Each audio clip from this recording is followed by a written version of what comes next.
In Fenton, Michigan, what was once a marriage is now a battleground. Doug and Kimberly Wright are separated and well on their way to a divorce. They fight tooth and nail over everything: the house, the alimony, and custody of their young son. On the evening of May 1st, 1993, a call comes in to Genesee County 911 from Kimberly Wright's home. It's Doug Wright. He tells police his wife has shot herself. 911. Yes, I need to report a suicide. What? My wife has shot herself. Deputy Doug Sapanik is the first officer to arrive at the Wright home. Doug Wright met me at the door.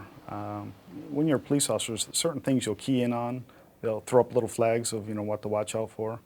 When I shook his hands were all wet still. He told me he just washed his hands. Sapanik thinks washing one's hands should be the last thing on Doug Wright's mind. He recognizes Wright as a former Michigan State trooper, recently fired for discipline problems. The officer asks where Wright's wife might be found. He leads the way downstairs to a rec room in the basement. And, lying on the couch was Kim. She had a hole in her shirt, about the mid-sternum area. Just a few hours after the death of his wife, Doug Wright sits down with Detective Ives Potrovka.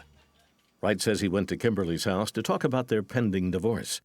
He brought with him his briefcase containing divorce papers, a 9mm Sig Sauer pistol, and 2 bottles of black velvet whiskey. You wouldn't think a person, if they wanted to serious discuss, would bring a lot of liquor with them. And I would not have thought he would have been bringing a weapon with him in his briefcase. That seems a little unusual. Wright says he and Kimberly drank hard, then fought even harder.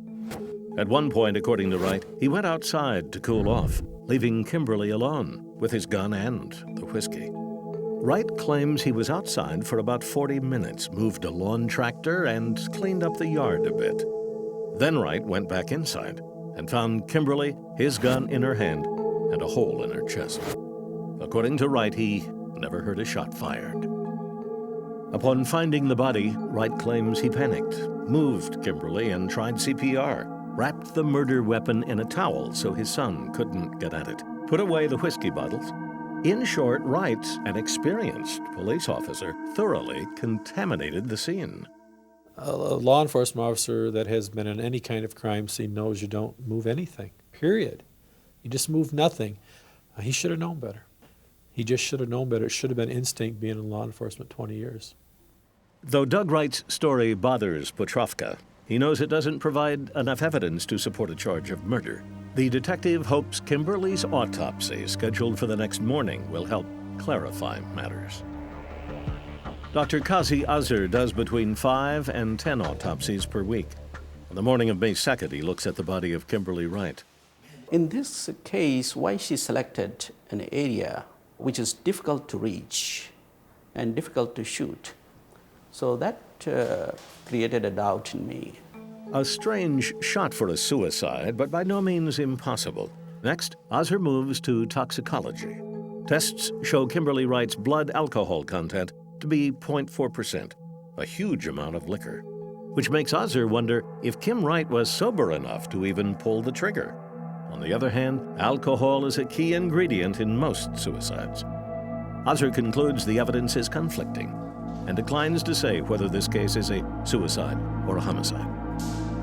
I will leave this as indeterminate, and maybe in future we will have some more clues and some more information which could lead to the correct manner of death.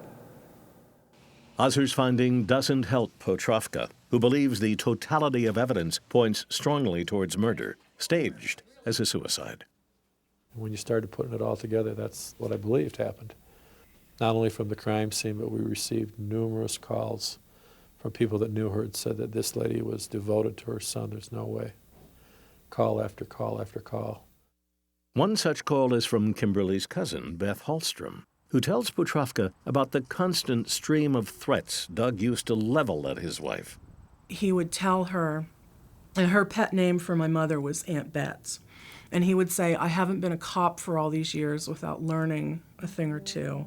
I can kill you and make it look like your Aunt Bets did it. Hallstrom's statements strengthen the case against Wright, but leave it far short of what is needed in a court of law. It was a circumstantial case. It wasn't like we found his gun and he claimed it wasn't his gun. He said it was his gun. He said he took it there. He said he moved the body. He admitted to all this stuff. It wasn't like you found this piece of evidence and say, oh, I caught you in a lie. The prosecutor agrees with Potrovka's assessment of the case and declines to file charges. The Wright case remains open and stone cold. Until a young detective manages to do what no one else ever could: catch Doug Wright in a lie. In 2000, Genesee County gets a new sheriff, a man by the name of Robert Pickell. Pickell hires a second-in-command, a former state cop named James Gage. When Pickell suggests they start reopening cold homicides, Gage starts talking about a cop he once worked with, a cop by the name of Doug Wright. He said that everybody in the state police knew that he murdered his wife, and that he was a man who got away with murder. Even back in '93, we felt there was enough there for a warrant. But the prosecutor's office didn't at that time.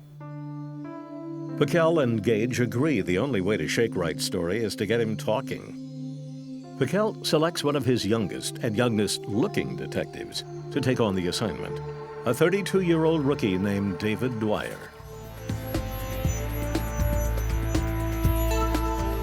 Dwyer shows up at Doug Wright's home with two local detectives. Wright is in the garage, working on his son's bike. He was totally unprepared, and here comes a guy walking up there with two detectives, and then I'm in a suit. Just, boom, I need to speak with you. The two men sit down at Wright's kitchen table. Dwyer is on the offensive from the start, laying out his problems with Wright's statement, claiming he can prove Wright was inside the house when the gun went off. Wright says he will think about what the detective has said and get back to him. Then the suspect shows Dwyer to the front door. The next morning, David Dwyer is just getting back from a jog when the phone rings. It's Doug Wright. He wants to meet again. Working with local police, Dwyer gets outfitted with a recording device that looks like an ordinary cell phone. He meets Dwyer at a local hotel. The two go outside and sit down at a picnic table. Dwyer pretends to be Wright's friend. He says it's possible that Kimberly shot herself, but Wright's insistence on being outside when the gun went off is making him look like a liar. When I tell you right off the bat, I believe you when you said that she pulled the trigger. But if you tell me that you weren't down there, okay, if you stick with that, the picture that's painted of you is that you did something bad. You didn't do anything. After a few minutes, Doug Wright opens up, retelling his story of what happened that night. It's a story that has changed dramatically. Did you hold the gun at all? Did you try grabbing the gun from her as she shot herself? How far away were you when she shot herself? Probably the top of the steps. Top of the steps. Wright now says he was inside the house when he heard the shot that killed his wife. I didn't know what to do, and I went out and played in the backyard for some time. Up until the time Dwyer talked to him, he always had himself outside or away. We had to put Wright at that crime scene. Once we could put him there, then we could start going after him. An arrest warrant issues, and Doug Wright is brought back to Michigan, where he's booked on a charge of murder. 9 months after his arrest, and 10 years after the death of his wife Kimberly, Doug Wright's trial begins. Faced with a strong circumstantial case and inconsistencies in his own statements to police, the defendant takes matters into his own hands and climbs up into the witness box to tell the jury his story. It's your testimony that Sergeant Dwyer so flummoxed you, so rattled you, that you admitted that you were at the top of the steps, but that you didn't mean that. Is that your testimony? If I said I was at the top of the steps, I didn't mean that. That's correct. Doug Wright's testimony on the stand seals his fate.